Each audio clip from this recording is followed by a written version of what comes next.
How many games will the Jacksonville Jags win in 2023? What's going on, Duval? It's Mitch here of the Bottom Line View, here to determine how many games the Jags will win, if they will win the AFC South once again in 2023, and if they will be one of the elite teams in the AFC, if they'll take that next step, if they will truly break out to be a contender this season. Gronk, spike that like button and let me know in the comments your expectations for the Jags this season, and let me know your record prediction for Jacksonville in the comment section below. Let's go! These are the type of record prediction videos that I love to record because this is a team that I see eye to eye with the fan base. You believe this team is going to take a step. I believe this team is going to take a leap. I believe Jacksonville will be a very good team this year. I believe they're going to be a force in the AFC South. I believe they will repeat as the champions of this division. And I believe that they will build on last year. So let's begin with week number 1. I think Jacksonville wins this game. Despite this being a divisional matchup versus Indianapolis in their building, not the easiest environment, this is a football team that has a rookie quarterback most likely starting.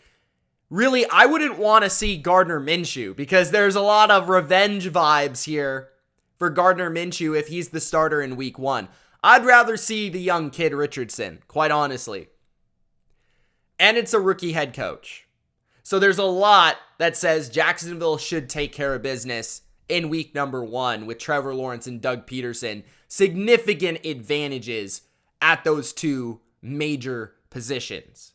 Week number 2, biggest game of the season, a rematch of the divisional round. I actually think that Jacksonville is going to win this game.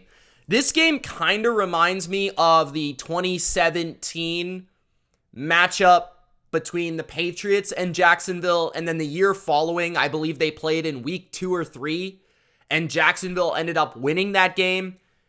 Similar vibes. I think the Chiefs are going to come in, have a nice game in week number 1 versus Detroit, win that game, and they're going to have to go to Jacksonville, which is a little bit of a weird spot. And it's going to be on the road. You guys are going to be pumped. I mean, the fans are going to be absolutely through the roof. Jacksonville is going to put forth energy into this game. The Chiefs, it's just going to be another game for them.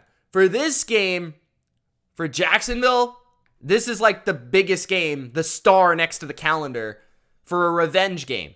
And for the chance to prove themselves as a legit team this year. So I actually think Jacksonville is going to win this game. I like how they played the Chiefs last year. I feel like they will improve defensively this season, which will give them a better shot. And I think if a couple things go their way, they can certainly win this game. So I'm going to go with Jacksonville at home to start 2-0 and knock off the Super Bowl champs. I think they beat the Texans. Starting off 2 out of 3 weeks with pretty easy opponents within the division. 2 teams that are rebuilding, right? Rookie quarterbacks early in the year. That's what you like to see. Now, you're not familiar with them. You don't have a lot of tape to go off of, but they're not familiar with the NFL. You can certainly confuse them, get some turnovers off these guys, and win games that way. I also believe the Texans defense shifting to a different scheme under DeMeco Ryans. Trevor Lawrence and company should be able to take advantage of that team. Then you got the Atlanta Falcons. At home, I'm going with Jacksonville again. Again, I feel like the Jags are the better team. They're at home. They're playing a quarterback that's inexperienced in Desmond Ridder. And a team that I think is a step up from the Texans or the Colts. But I feel that Jacksonville, as long as they stop the run here, they should be able to win this game. Plus, a little bit of a Calvin Ridley spot here in week number 4. So I'm going to go with Jacksonville at home to take care of business. and start the season undefeated in September, 4-0. Week number 5, you play the Buffalo Bills in Buffalo. This is not going to be an easy game. This should be a shootout, I believe. I'm leaning towards the Bills as the home team here for the first loss of the season. Both these teams are fairly even, but I just give the nod to the home team. I think this should be very exciting, back and forth, aerial affair between Josh Allen and Trevor Lawrence, but I'll take the Bills here. Week number 6, I don't think you're going to sweep the Colts. I think there's a shot that you sweep the Colts, but for whatever reason, it feels like Indianapolis always gets one game on you guys. So I'm gonna go with the Colts here. I think by week 6, after just playing Buffalo, starting the season hot, maybe your ego's a little high, then you play the Bills. It's big television. Now you got to play the Colts, who you already destroyed earlier in the year. They come out with a different game plan. Richardson's a different player, has one big game, and the Colts win. And their defense isn't anything to scoff at either. So I've got Indianapolis. Week number 7. It just happens to be this way, but I have you losing 3 in a row. Now, don't get mad. I think the Saints on a Thursday night in the Superdome is a really tough game. Now, I do believe that you could go in and win this game, but I think the way the Saints look defensively, they certainly have a strong secondary. They have the potential to have a really good pass rush. So they have the potential to slow down Trevor Lawrence and the passing game of Jacksonville. They've always been good against the run in this Dennis Allen defensive era. And then offensively with Derek Carr in the dome, Chris Olave, Michael Thomas, Alvin Kamara certainly have upside to score some points. And again, Superdome on primetime is very tough. So I'm going to take the Saints. Week 8, I think you bounce back big against the Steelers, which won't be an easy matchup by any means. But I think you bounce back big after 3 straight losses, entering the bye week, where honestly, I could see you beating the 49ers. I think this is a game that you could very well win. And I actually have you winning. Part of it because it's after the bye, you're going to be rested. You're going to be a little bit angry after the 3-game losing streak. You beat the Steelers. Now you have to play another physical football team in the Niners, but you had a week of rest. You tweak some things. I think Trevor Lawrence has his best game of the season here at home. San Francisco has to travel from the west to the east, obviously.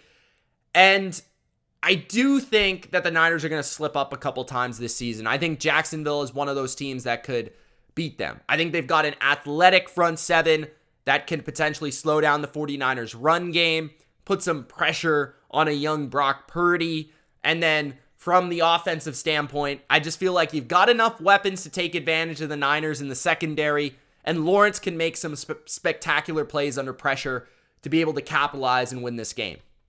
Then in week 11, you play the Tennessee Titans. I'm going to say you lose the Titans in the first matchup. No real logic there. I just think you're not going to sweep the Titans. I give too much credit to Mike Vrabel. I think his defense will be strong and ready to go. And typically the Titans have done a good job. Even last year when they didn't have Ryan Tannehill in that final matchup, they nearly beat you guys. So I think they win in Jacksonville.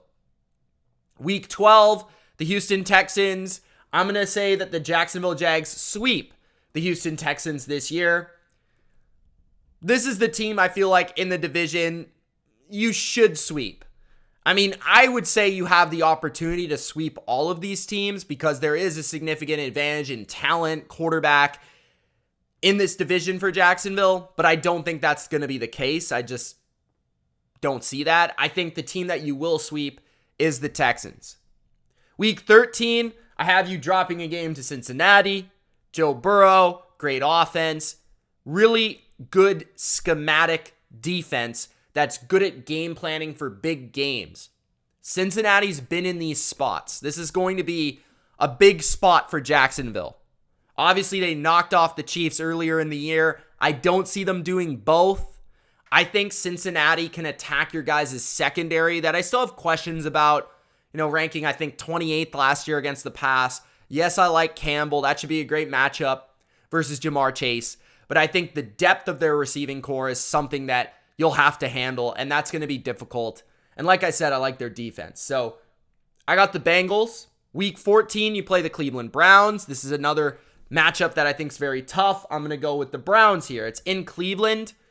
By week 14, there's the possibility this could be weather impacted in Cleveland. Wind, rain, snow, something of that degree. And if that's the case, you lean towards the team with Nick Chubb and the big offensive line. I also think that the Browns have a really good pass rush now after adding Zadarius Smith to Myles Garrett, Dalvin Tomlinson. They've made some improvements defensively. I think the Cleveland Browns pull that out. And then I have Jacksonville. I've kind of been back and forth on this one, but I believe I'm going with Jacksonville. In my last thought here. I've started with the Ravens winning this game. I swayed back to the Jags to win this game. I think Jacksonville, last year, they showed something against Baltimore. Now, Baltimore is going to be a better team in terms of their pass offense, just in general, right? And they were up big in that first game. Jacksonville stormed back. I think this game could be very similar. The Ravens don't have the best pure pass rush in the world. They have a strong secondary. They are a good, sound scheme on defense. And obviously, you got to deal with Lamar running the ball. You got to deal with Lamar throwing the ball. By week 15, who knows? Lamar could miss a couple games this year. This could be one of them. So you also got to factor that in. But I do believe that this could be a shootout type of game where Jacksonville wins it on the final drive. Week number 16, you play Tampa Bay. I think you'll take care of business there. Late in the year, I don't think Tampa will be still kind of 100% effort. I think they're going to be one of those teams that are in the top 5 picks in the NFL draft, meaning that Jacksonville probably should walk away with this win even on the road. Week 17, you play Carolina. Should be a tough game. Carolina should be surging at this point in the season with Bryce Young, a young roster, a new coaching staff. So I think they're going to build up some steam throughout the year. And I do think they're probably going to be one of the better teams in their division, winning about 8 to 10 games this year. So I don't think this is going to be easy, but I think Jacksonville should win, as I do believe they're the better team. They have more explosive ability on offense. And then to wrap up the season, I think you win against Tennessee. So if that is the case, yeah, you have some down moments throughout the year. You drop back-to-back to the Ohio teams. You lose 3 in a row to the Bills, the Colts, and the Saints. But at the end of the day, you win 4 in a row to enter the playoffs. You start the season by winning 4 in a row in September. I would take that if I were you, because that means you're playing your best football when you're the healthiest early in the year. You're playing great football entering the playoffs, so hopefully you can go on a run. I think that's a great deal for Jacksonville, and I feel like they're going to win somewhere between 10 and 12 games. I don't necessarily believe they're like one of the 3 to 5 most talented AFC teams, but given their division and given the wild card of their potential, there's a lot of players on their team that could really develop this year. I think their potential is sky high. So I could see them winning 12 games, being the number 2 seed in this conference. I could see them winning 11 games and being a 3rd or 4th seed, but being a really strong team in comparison to last year where they kind of squeaked into the playoffs and won 9 games. So let me know in the comments what you guys think. It's Mitch of the Bottom Line View. I believe Jacksonville will be the best team in the AFC South and make the playoffs, winning this division. It's Mitch. Thank you so much for watching. Gronk spike the like button. We'll see you in the next video. Peace.